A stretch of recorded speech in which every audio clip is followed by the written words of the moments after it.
Hare. So we were progressing, and we had done the verse number 14th of Vedanta Panchadashi. The doubt was that if actually Atma is asti bhati vyavahara yogya, that it is something which exists, and then bhati means prakashate. It is also evident and it is perceptible. Then why for sure you cannot see it? What are the difficulties if you are able to perceive it? And what are the difficulties if you cannot perceive it? If that Atma Tattva, if that Sachidananda Swarupa Atman is easily visible to you, perceptible to you, then you shouldn't have any interest in the samsara. Because if you have access to the Parama Premaspada, the ineffable, blissful experience of Atmajnana directly, then you do not have any stake in this material reality. On the other hand, if it is completely imperceptible, it's absolutely no way to know what it is if that exists, then you may not at all have an interest in studying Upanishads or meditating or looking for a reality which actually doesn't exist. You will have doubt in your mind, why waste time on something about which I'm not at all sure. Therefore, because if it exists, there is a problem, your participation in the material reality will become difficult. On the other hand, if it is absolutely not perceptible, then there is a problem because you shall not be interested in exploring your own spirituality. Therefore, of necessity as if this has been rendered as something which exists but is not fully comprehensible, it's not easily perceptible, even though it exists. What is the example? The example is when a father is going to the school where his son is studying and he participates in a choir or his Veda Adhyayana, even though he is being able to listen to the voice of his son, he is not able to distinguish it from the voice of other students who are together chanting the mantras of the Vedas, or he's participating in a choir. He can listen to the musical rendering, but he cannot isolate the voice of his son. And in the Drishtanta that you saw, but in Drashtantika, what is the Prasanga, the subject matter, why is Atma not clearly evident to us? No. Samanyataha, in general, there is some experience, there is some kind of a perception that yes, Atma exists and I can access it, but you cannot see it very clearly. You cannot distinguish it from everything else. And why so? He's saying because there are certain obstructions or obstacles or pratibandhakas. Because you're kind of, it is difficult because you don't have an easy access to it, because there are a lot of impurities in our own antakarana. What is that pratibandhaka? He's saying when something is actually asti bhati rupa, it is there and it is perceptible. But because of some difficulty in the mind, you doubt its existence and then you cannot see it. What is the example? Children are playing in the field. Let's go back to our childhood where our atmosphere was not so polluted. And you remember as children, we used to have fun watching the sky in the evening because stars used to appear and we used to count stars. You're playing cricket and it becomes evening and you look at the sky and you start counting stars. And there were rules. If you see 5 stars, then you can go home. If you see 1 or 2 stars, no, you wait for more stars to appear. Now, imagine you're looking at the polar star or you're looking at the Arundhati Nakshatra or some kind of a tiny star too far away. It's a little pinkish or violet. Now you're telling your friend, can you see that star? You can see it, and then he also saw it, and then he has viparita buddhi. He is having rejection of it in his mind. He said, no, there is no such star. What is the star? I can't see it. Similarly, this Atma Tattva, at a deeper level of meditation, when our mind is very quiet, we start feeling, yes, there is beyond what we see as our material reality. And then suddenly we are back in our everyday life where what we see immediately is what appears to be the only reality. There is no reality beyond it. That was explained in the verse number 14. And then he is going to say, what is that pratibandha? He explained. Whatever is asti bhati, whatever exists and is perceptible, is suddenly described by our mind as not there and not visible, not perceptible. That is the pratibandhaka, having viparita buddhi. Where from it is coming? Idanim pratibandha hetu bhutam avidyam pratipadaitum tat mula vidyam prakritim vyutpadayati. In order to explain what is that pratibandhaka, ultimately saying is that mula vidya, it is that ignorance, avidya. Avidya is not best translated as ignorance, because by ignorance, yeah, you can say there's a state of clouding of the mind where you cannot approach the truth. For lack of a better word, we can use the English word ignorance. But avidya here is a deeper spiritual concept, a philosophical concept. We're getting into it. Avidya is kind of darkness. It is bhava padartha. It is not na vidya avidya, not in that sense. It's like non-self, annata. In that sense, avidya, no. From Vedantic standpoint, it is a bhava padartha. That means it is existing. It is not abhava padartha. Why so? Because out of absence, you cannot have any outcome. It has to have a bhava nature. It has to be something that exists so that we can explain. Because of avidya, we have samsara. Because avidya becomes abhava padartha, then we cannot have samsara. Out of nothing, something cannot come out.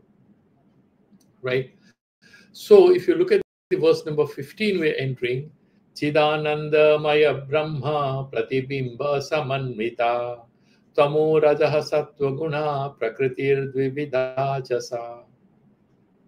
You know, in Bhagavad Gita, for example, in the 14th chapter, you know what is Prakriti, that you have the Sattva, Tamas, and Rajas.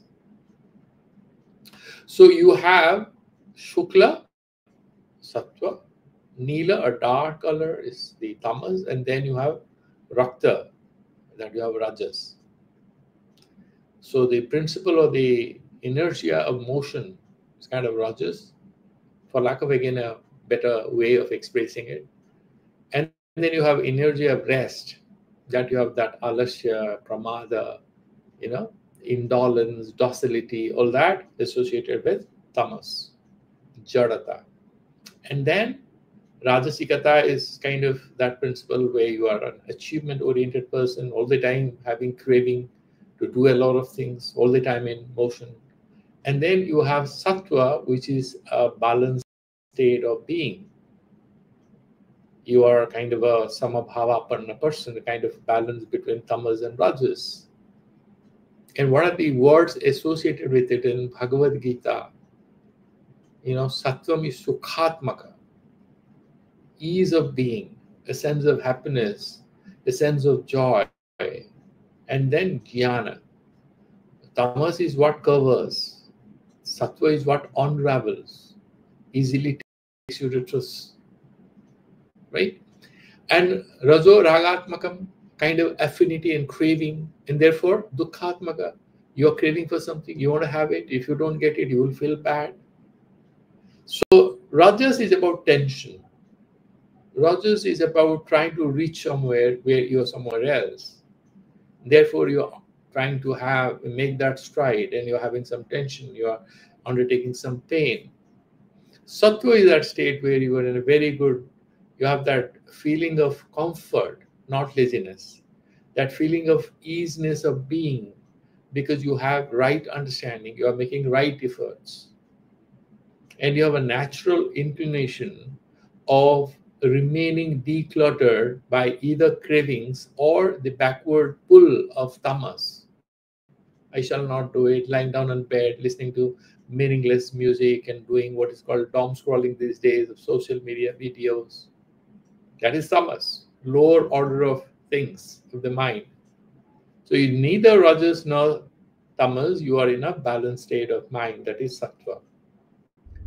Now, but here the purpose of trying to mention this is to drive home the point, is that the avidya operates at two levels. And there are different schools of Vedanta, and they will tell you different ways in which you can understand ignorance or avidya.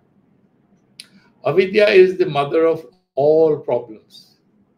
Lack of right understanding is the problem of seeing the snake in a rope and then getting scared, running away and falling on the path, getting scared of the poison of the snake. That is the mother of all these disturbances, isn't it? Similarly, avidya, that incorrect comprehension of reality or the inability to know what is reality, is the mother of all our agony and misfortune. And therefore, we know that it has these three aspects to it: sattva, rajas, and tamas. But here he's trying to say that generally you can also nomenclaturally divide it into two levels of its manifestation. Therefore, he's saying prakritihi dvivida cha sa. It is also dvivida. It's basically trivida. That will come in the verse number 46. Sattva, tamas, and rajas. That we'll discuss after a few mantra, a few slokas. Right now we are in 15. Another 30 slokas will go there. Right now he is making a broad division of how avidya manifests or operates. And that is of two types, he's saying. And what is that avidya? How does it work? He's saying, Chidanandamaya Brahma. Now this Mayat Pratyaya in Brahma Sutra is saying Anandamaya Kosha, and Mayat is Prachuryarthe. Brahman is not filled with anything. Ultimately, it's not filled with anything. But when you have this upadhi, we imagine relationship, certain superimpositions.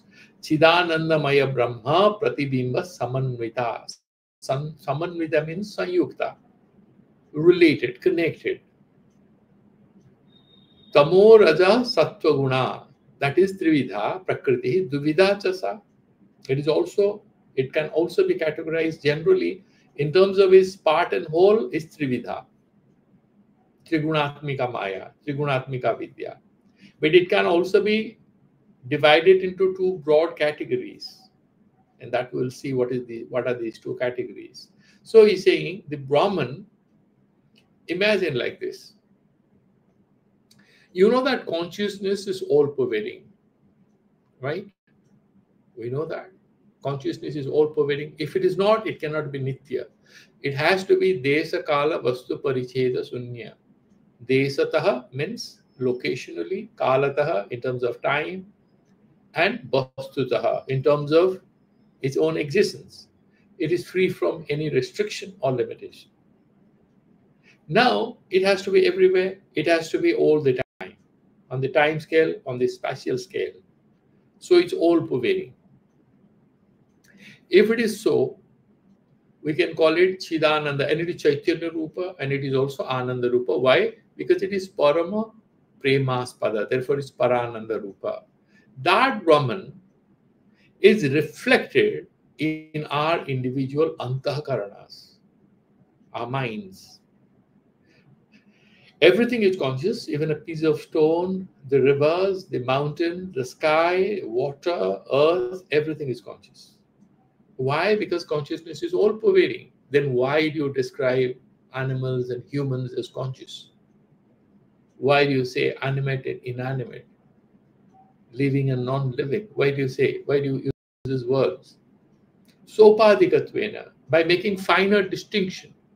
So how Vedanta explains it, like for example, you are looking at your own face. You look at the mirror, you can see it very well. You look at a board made of, say, stainless steel, you can also see your face, not so well. You look at a glass window pane or glass window, you might still see your face if the inside is dark.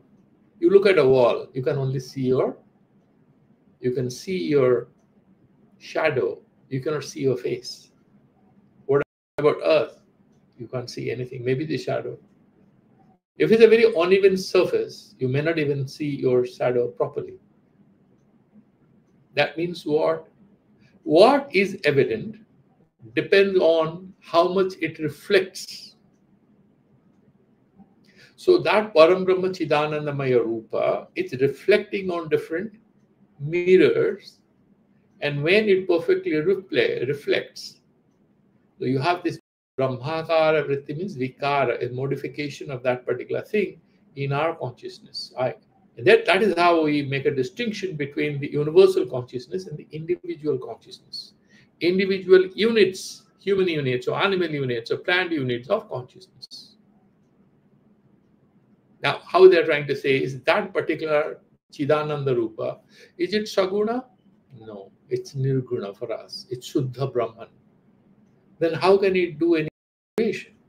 It cannot do any creation because there is no Karta Bhava. Bhagavan says, nothing binds me, Udasina Vadasina. It's absolutely not concerned with anything. Then there is no Karta Bhava, therefore there is no bondage. But how do you have creation? Therefore he says, Udasina Vat Asina. He's actually not Udasina. That means he can be Saguna and Nirguna. That means as a Sopadhika entity of consciousness, consciousness, when it's reflected in something, it becomes Ishvara.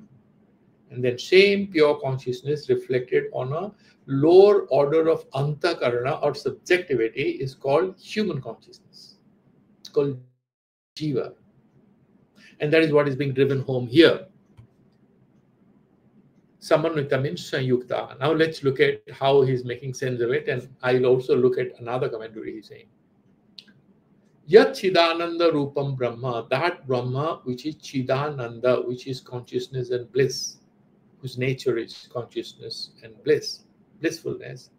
Tasya Pratibimbena, of its own mirror image. Pratichayaya, that is own shadow. Samanvita means sanyukta, yukta. Tamo raja sattva guna, sattva rajas tamo gunanam samyavastha ya sa prakriti uchyate. Now, there is a bit of a difference in the commentaries. Here, in Sankhya, what is Mula Prakriti? They say that they have Purusha and Prakriti, and Purusha is not one. In Vedanta, Purusha is one. Number two, in Vedanta philosophy, the Prakriti doesn't have an independent existence. It is an aspect of that Purusha. It is Purusha-adhina. It cannot independently exist because it's essentially Bhava Padartha, but it is not a Paramarthika Satya. It is an imagined reality. Otherwise, you will have Brahman, then you will have Maya. You will have Brahman, and then you will have Prakriti. Then that will be Dvaitapati. That means, how can you say that Brahman is Advaita? There is no second. You are talking about Maya, you are talking about Avidya. Therefore, he's saying Avidya Sanyukta. Remember that this is all imagined that we are talking about. Avidya Sanyukta is a hypothetical acceptance. In order to explain. Yeah. So there is this saying in Vedanta, Adhyaropo apavadabhyam nisprapancham prapanchate. How do you explain nishprapancha, which doesn't have any spread, which is pure, is absolute consciousness, no definitions, no attributes? But where are you? What are the tools you have? You have tools that you use in your everyday life. Therefore, what the guru does, the teacher does, Shruti Bhagavati, Mother Veda is compared with a mother, Shruti Bhagavati. She tells us what the Atman is by hypothetical descriptions, by using a few attributes to describe Brahman and finally rejecting this hypothesis. I have mentioned that several times. This is what is taught to us in our parampara. The best example is the mother teaches the son or the daughter the number system. She says, this is 1, this is 2, this is 3, this is 4. And if you ask the little baby, have you seen 4? You'll say, yeah, 4. 3, 2. And then as the baby grows a little, the mother explains, actually 2 is not 2 fingers. But you start with 2 fingers to understand. You start with 3 fingers. You start with 5 fingers to know 5. Later on, no, you don't need them.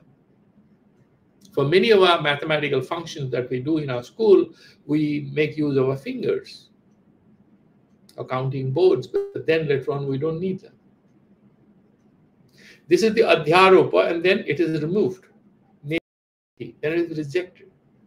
Then we move forward to a finer reality. It becomes more abstract.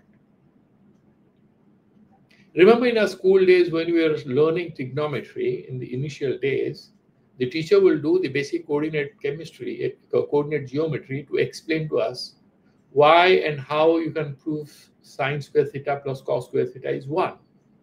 He'll draw all kinds of, in order to prove it.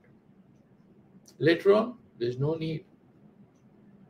You just make sense of the fact that sine square theta plus cos square theta is 1. Right?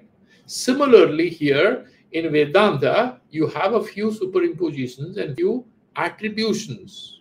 So far Brahman is concerned.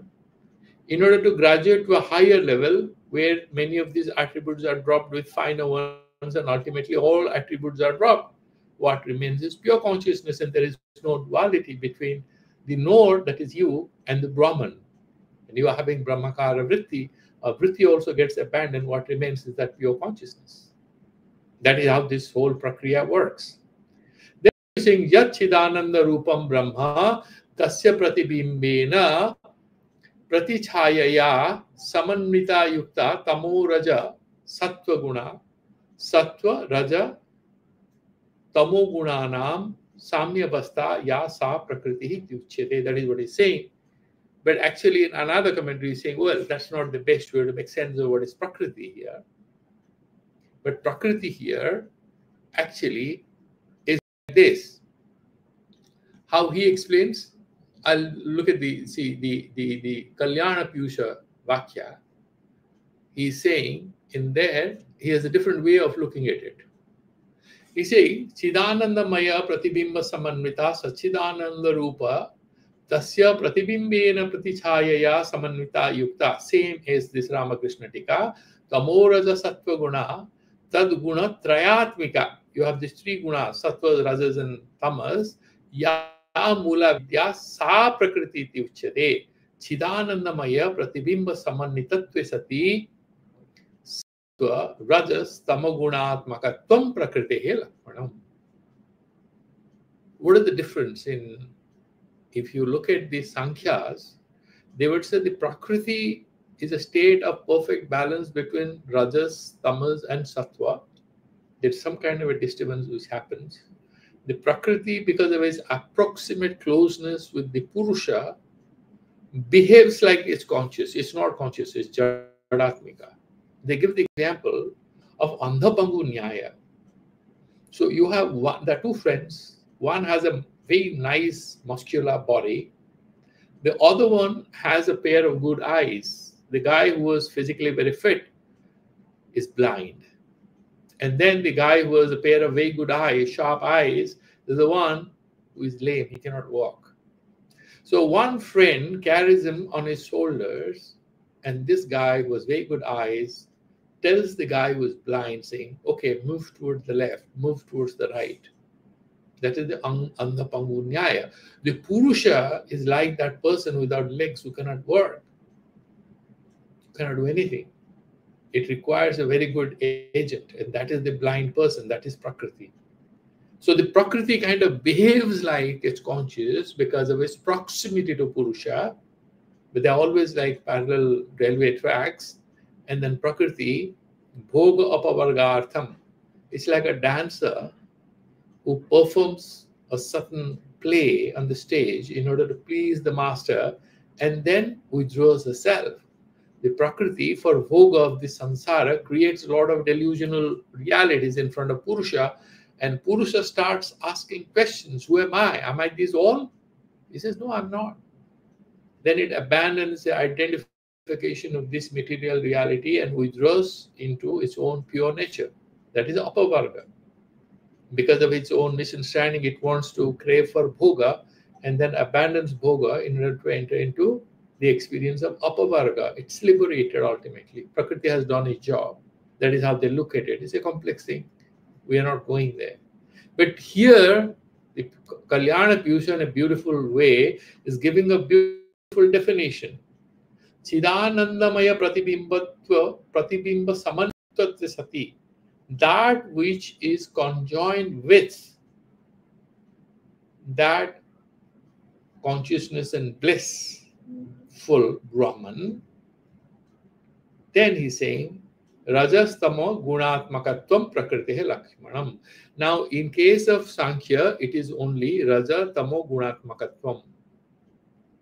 Samyavastayam, Mula Prakritihe Lakshanam. They will say there is a Samyavastha of Rajas, Tamas, and he's saying no. You have to add another rider here. What is that filter? Chidanandamaya Pratibimba Samannitvate Sati. There must be a connection. This Maya or Prakriti is not independent in Vedanta. It must be connected with the Brahman, and then it has these qualities. That is what is Prakriti. And then Adhyarupa Apavadabhyam Nisprapancham Prapanchade iti Nyayad Nyayam Anushrutya. Following this, Tattvam Kathanam Loka Vyavahara Siddho Jagat Jiva Ishwara Bheda Opadhiko. This is the most beautiful aspect. Because if we can master this, then we can make sense of what it means to say Tattvamasi. You are that. He's saying Chaitanya is one. Perfect Chaitanya, Suddha Chaitanya is one. And there are superimpositions. When it is Suddha Sattvatmika Maya, that means Maya or Prakriti or Avidya, it will have all three qualities, Sattva, Rajas and Tamas. When it is predominantly Sattva, right, Suddha Sattvatmika Maya, that becomes Ishvara. There you have Ishvara is Sarvagya, and he is in control of this Maya. He takes that in his own control, and it is Ishvara. It can create samsara. Maya is an instrument in the hands of Ishvara to create this whole samsara. It's assuming a certain role. So there is a division. Just imagine you are the chief secretary, you are the CEO of an organization. The marketing division doesn't have a head, and you cannot give the contract, you cannot strike a deal. What happens? You say, okay, I will handle that file. So you assume the role of the marketing head. For that particular day, you strike a deal. You go back to your bench as the CEO after some time. Similarly, the Purusha assumes the role of Ishvara, becomes God. He has attributes, he has powers, he's Shaguna, but he's in control, remember this. It's Suddha Sattva. It's not an obstacle for him. It's a means for him to create this samsara. What about us?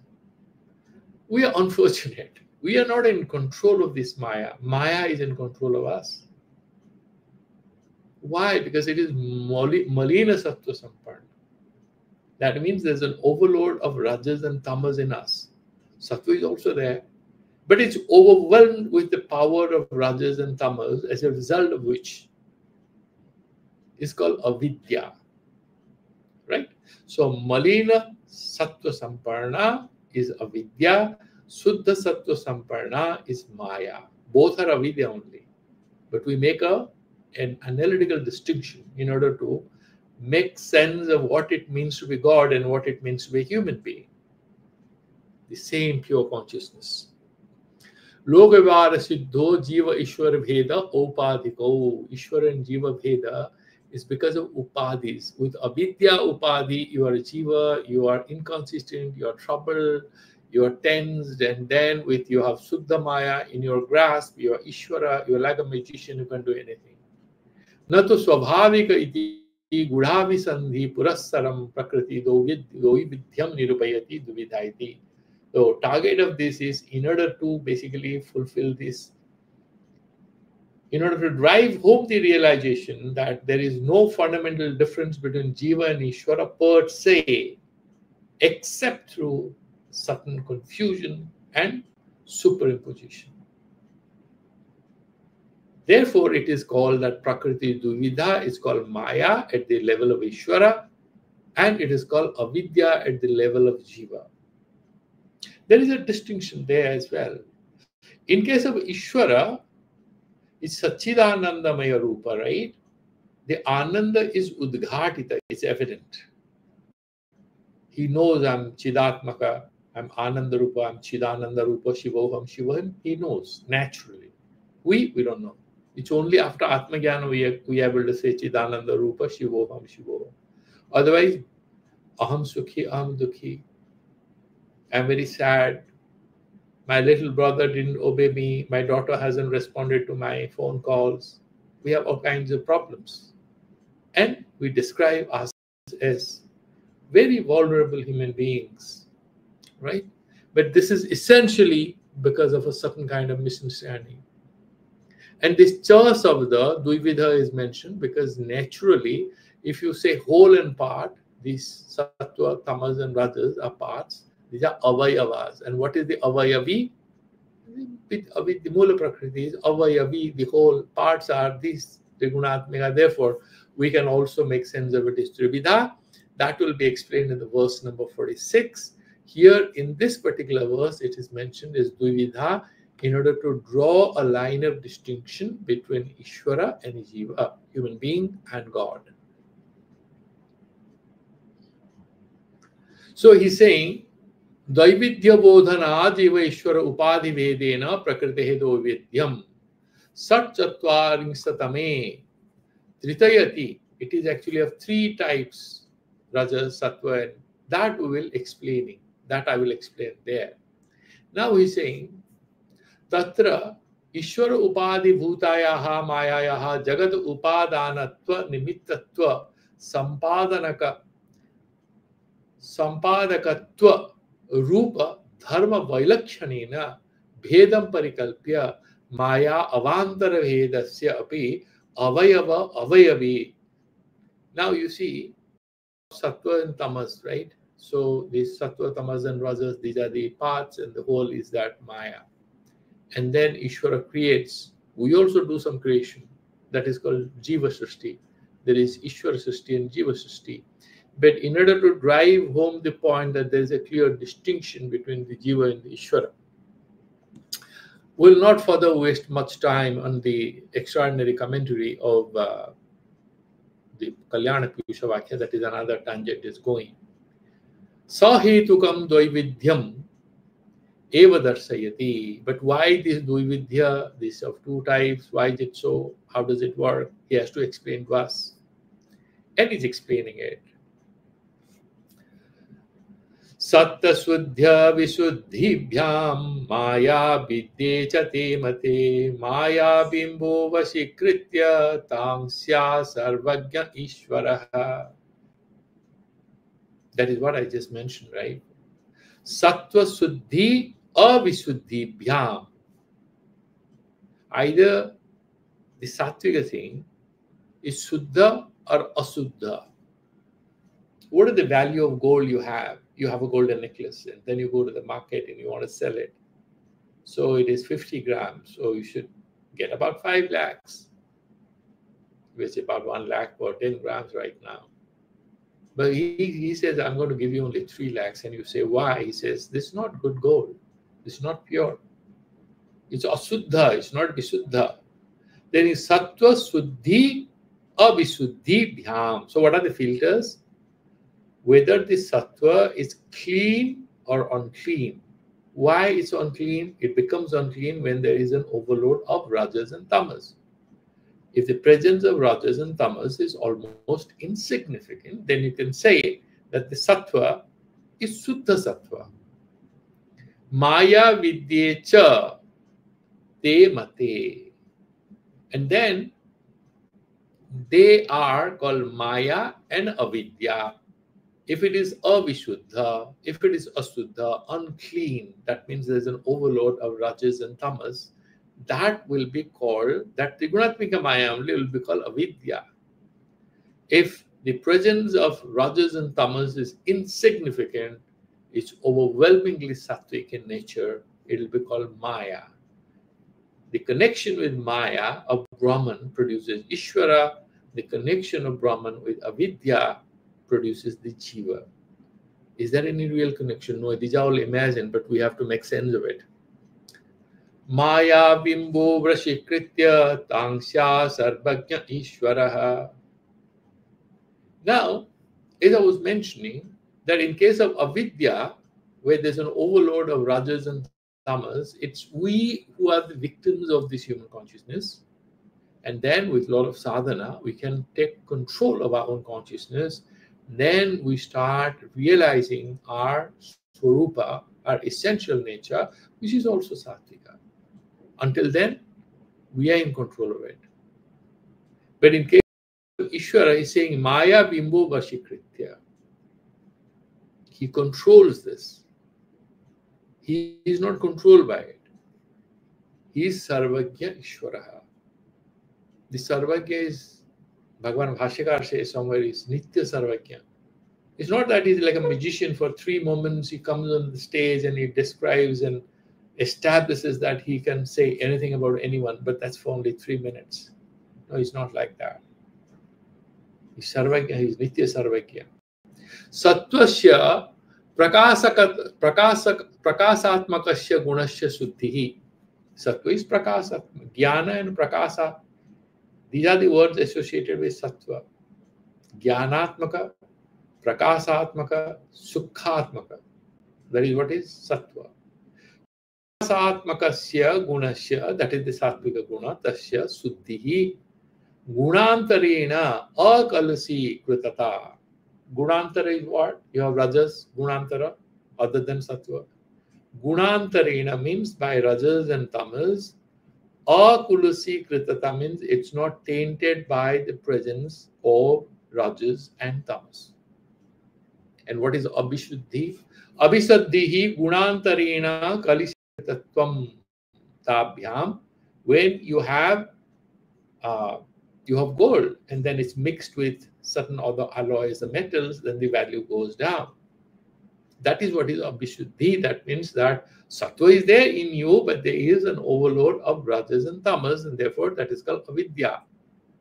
Kalisikritatva means it's impure, it's tainted by it. So then tabhyam sattva suddhi abhisuddhi bhyam. So these are the conditions whether one becomes Ishvara, whether it is Maya or it is Avidya. Nacha daividhye Maya vidye iti Maya iti Avidya iti cha mate sammate. You are not trying to prove that Maya and Avidya are of 2 types.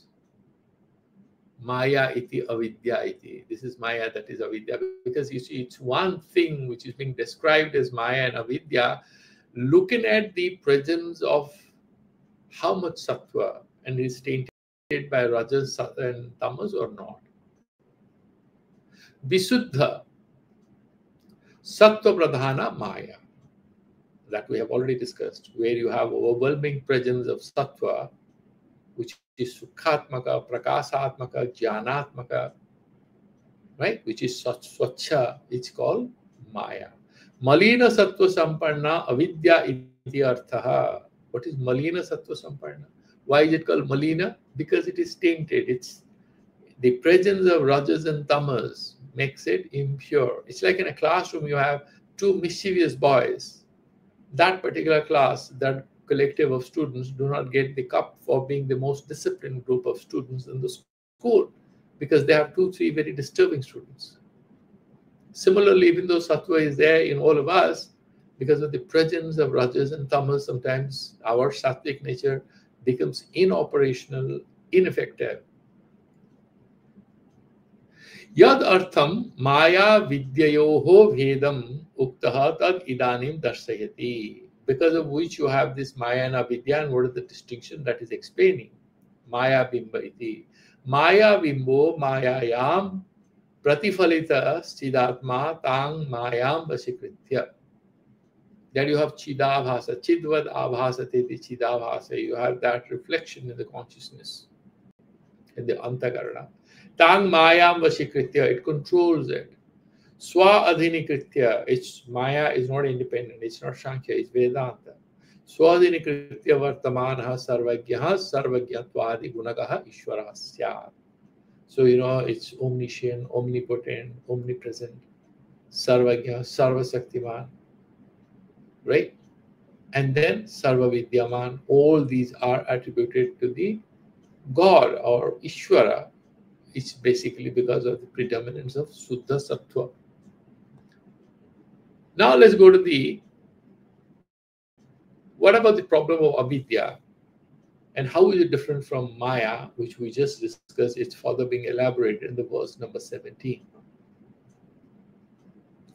Avidya vasagaha tvanyaha tadvaichitryadanekadha sakarana sari syad pragyastatra bhimanavan. What happens to us? We humans. Avidya vasagaha to anyaha. One is the Ishvara, we have already discussed it. What about the Jiva? It is under the control, the clutches of this Malina Sattva Samparna, avidya. It's like God has all the assets and we have all the liabilities. Some money, you buy a real estate property in a wrong time, your purchase doesn't become an asset, it becomes a liability. We jivas have all the liabilities because we have Malina Sattva. We have some Sattva, but that's kind of overwhelmed or smothered or kind of suppressed by the presence of Tamas and Rajas. Avidya vasagaha, in the control of avidya, to anyaha, other than Ishvara, that is what is there. They have that Maya Bimba. What happens with us? Tad vaichitriyad anekadha. There are two aspects here. First thing, our antakaranas are different because of our own past papa punyas. Therefore, that Suddha Chaitanya, which is reflected in two human beings, and both are born in one village, one guy becomes a very smart mathematician, the other one becomes a poet, the third one becomes a pickpocket. So it means, depending on the antakaranas, all these people, the avidya which is controlling you, is going to manifest in different ways because antakaranas are different. So you are different from each other, and then you are different from God. Both the things are driven home. Vaichitriyad anekadha, that means that same Ishvara consciousness, that pure consciousness, becomes Ishvara, it's one. In Sopadhikan also it can have a lot of divine entities also, we can explain it, not a problem. And coming to the human level, the same one universal consciousness, the God consciousness, the Brahman, whatever you say, the Satchidananda Brahman, because of different layers and layers of ignorance in us, depending on the depth, the intensity of the darkness in which we are captured, we are trapped. Our consciousness will manifest in that way, anekadha, that's one. That one becomes many in different ways, and then these many are different from each other. Sa karana sariram syat. What is karana sarira? What is karana sarira? You have sukshma sarira and sthula sarira. Jagrat avasthayam, you have sthula sarira. With the help of your jnana indriyas and karma indriyas, you can do a lot of things. Then you go to sleep. Your jnana indriyas are there, but there is no vishaya indriya sanyoga. There may be music playing, you are asleep. Do you listen to it? No. There's no connection happening between your Shravana Indriya and the music, emanating music, which is that instrument which is lying next to you. When there is a connection between Vishaya and Indriya, you are in Jagrata Avastha, you are in the waking state. When it doesn't happen, either you are absent-minded or you are in a sleep state or in a dream state. How do you see reality? How do you create realities in the dream state? We have already discussed it. You use your mind to create its own reality and then enjoy it, then you get scared of it. It's all in your mind, because that is not asleep in the dream state. But in the deep sleep state, even the mind is asleep. So you're witnessing your happiness when you wake up, but you cannot describe it when you are in deep sleep. That avastha is called karana sarira. You have the sukshma sarira, you have the sthula sarira, the pancha bhutatmaka sthula sarira, then you have the karana sarira, the sukshma sarira. So you have these jnana indriyas, pancha pranas, and the karma indriyas and manas together. Mana and buddhi, 17 elements, that is the sukshma sarira, linga sarira. And then, because of both sthula and sukshma sarira is in the sleep mode, deep sleep mode. That is the Karana Sarira. That is called Pragyaha. Prakashrayana, again some people say. Or it's still this witness self. Look at the commentary he's saying. And why so? Abhimanavan. He wakes up and says, I had a wonderful sleep. I don't remember what I saw. Avidya iti. That is how the avidya works. Avidya vasagaha avidyayam pratibimbena stitaha. Avidya vasaga, what does it mean? He's saying avidyayam pratibimbatvena stitaha. You are inside the mirror. Are you inside the mirror? No. There is an image of you that you attribute that it is inside the mirror. So, the Brahman, there is no change. But then, looking at what reflects it, we say that avidya vasagaha means avidyayam pratibimbatvena. It is reflected there. Stitaha. Tat paratantra tu chidatma anyo jivah syat. It's not swatantra. Ishwar is swatantra. It's in control of Maya. We are in control of avidya, not even Maya. So in paratantra, we are controlled by it, as we saw in the previous verse. Oh no, it was some other text I was teaching. This beautiful thing is saying that everything that you're doing is, everything you see is controlled by Daiva. And nothing is controlled by you. Why you're feeling bad. And therefore, that is what he's saying, mentioning here. He's saying, Paratantra tu chidatma anyo jiva syat. That consciousness is called jiva because it is paratantra. It's not, it is avidyavasagaha. Sacha tad vaichitriyat tasya avidyayaha apadibhutayaha vaichitriyat. Tad vaichitriyat means that superimposition, that title of avidya, that means the level of your ignorance, the intensity of ignorance, depending on that. Vaichitriyat avisuddhi taratamya. Taratamyad anekatha, aneka prakaro. Depending on the intensity of your ignorance, depending on the purity of your mind, you can say it in another way, but it's essentially depending on how impure is your mind, how deep is your avidya. You have different bodies. What kind of it? Deva, Tiryagadi, Vedana, Vividho, Bhavati, Ityartha. Now, Jiva means it includes even Devatas. Yeah, they all die in Mahapralaya. Even Brahmaji is a Jiva only. Indra is a Jiva. All these are Jivas. Who are Jivas? Who are Anitya is Jiva. Only God is Nitya. Rest of them Anitya. So Deva Tiryag means animals because they walk on all four. They're like the horizontal beings. So Deva Tiryag Adivedena Bibidho Bhavati Ityarthaha. The Avidya Vasaga, that Chaitanya, Jiva Chaitanya, is of different kinds. Yadha Munjadi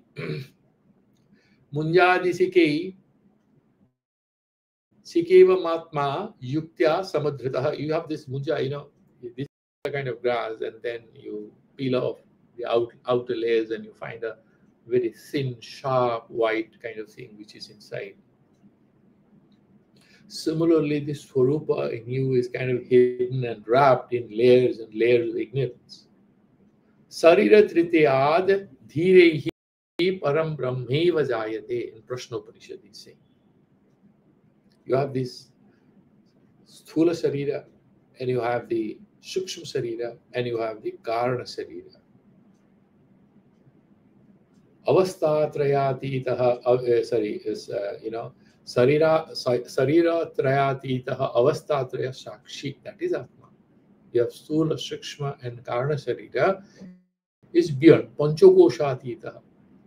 Sarira Trayatitaha Avastha Traya Sakshi, the one which is witness to these three states, Jagrat, Swapna, and Sushupti, and Panchokoshatitaha.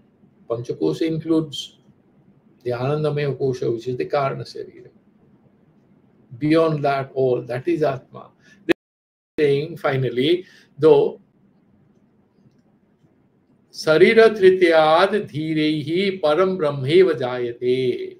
When you come out of these entrapments at different levels of complexity, different levels of ignorance, ultimately you kind of get liberated. Iti utaratra sarira triteyad baichit vivechitasya jivasya parabrahmatvam vakshati. The jiva becomes Brahman when it is able to discard its identification with these three sariras, the identification with the Sthula Sarira, Sukshma Sarira, or the Karana Sarira. Tatra tani kani tri sarirani tad upadhiko va jivaha king rupo bhavati iti akankhayam tad sarvam kramena vyutpadayati. How many bodies are there? Who are these three sariras, three bodies that we have? And what are these superimpositions? What are these adhyasas or upadhis? King Rupo Bhavati Jivaha, how does it look like, what it becomes, iti akankhya. And when you have all these philosophical questions in your minds, tas sarvam kramena vitpadayati. It is going to explain to you one by one, saying, sa karana sariram ityadina. Sa avidya karana sariram. That avidya, which is the causal form, the sthula and sharira, karana sariram, sthula sukshma sarira adi karana bhutam, which is the causal form of the sthula and the sukshma sarira, the subtle and the gross body, prakriti avastha visheshatvat. It is one special existential mode of the avidya. Karanam upacharat shiryate tattva jnanat vinasyati cha iti sariram syat. Why is it called karana sarira? When you have atmajnana, it falls apart. Shiryate. It breaks down, falls apart. Tatra karana sarire abhimanavan. In the karana sarira, there is abhiman. Tadatmya adhyasena aham iti abhimanavan. But when you are in deep sleep, where is that aham thing? No, when you wake up, you remember. I had a wonderful sleep. You have that aham iti abhimanavan jiva. Remember that aham is the mother of all evil. Aham and mama. Pragya avinasi swarupa anubhava rupa yasya saha pragya eva pragya. This is one way to look at it. Some people say prakashanena agya, because you're on deep sleep, you don't know anything. Pragya is avinasi swarupa anubhava rupa yasya saha pragya eva pragya etannamaka syadityarthaha. That is how we have sort of come to the 17 slokas, and then we'll slowly proceed towards. Then it becomes very easy. First, when you are making entry into it, it appears to be a little difficult, and then when you go deeper and deeper, it becomes easier and easier, and you don't have any problem. I tell you, in the beginning only. Oh, I'm sorry, it is, yeah. So this much we have done.